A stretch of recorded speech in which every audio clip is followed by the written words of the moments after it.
Salut à toutes et à tous, ravi de vous retrouver dans ce 10e numéro du journal consacré à l'actualité des transferts sénégalais en Europe. On débute cette revue du Mercato des Lions par Assane Diossé qui se rapproche de plus en plus d'un retour en Italie. Récemment, on parlait d'un intérêt du club turc d'Alanyaspor qui n'avait cependant pas formulé une offre concrète. Cette fois, les Italiens du Chievo Vérone sont passés à l'action pour le milieu de terrain sénégalais de Saint-Étienne. Selon le journal L'Équipe, le Chievo Vérone serait même sur le point de boucler le transfert. Assane Diossé devrait donc retourner en Italie dans les prochains jours sous forme de prêt. La Serie A est un championnat qu'il connaît très bien pour y avoir évolué entre 2015 et 2017 sous les couleurs d'Empoli avant de rejoindre l'AS Saint-Étienne pour 5 millions d'euros. On reste en Italie avec Abdou Diakhaté qui quitte la Fiorentina pour rejoindre Parme. À 6 mois de la fin de son contrat avec la Viola, le jeune milieu de terrain sénégalais de 20 ans s'est engagé jusqu'en 2023 avec Parme. Un transfert motivé en grande partie par son très faible temps de jeu avec la Fiorentina. On quitte l'Italie pour la Croatie où l'attaquant sénégalais de 23 ans Chérif Ndiaye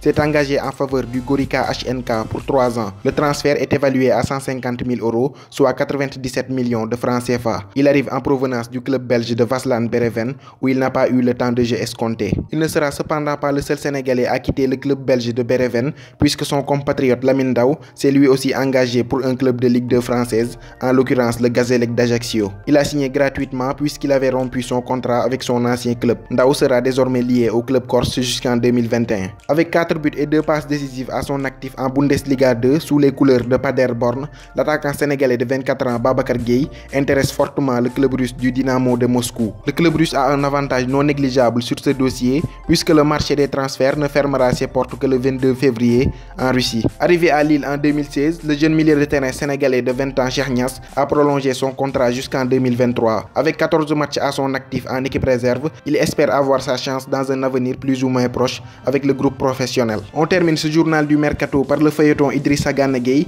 qui continue toujours au Paris Saint-Germain. Longtemps annoncé proche du club de la capitale française, son transfert est désormais plus qu'incertain.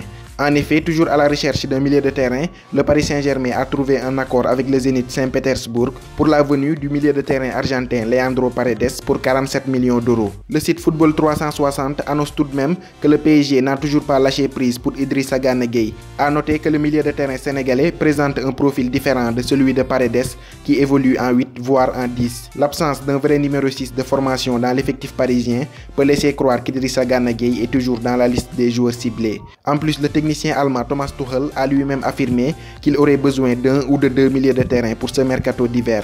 Et avec la blessure de Marco Verratti, des solutions manquent cruellement dans l'entrejeu.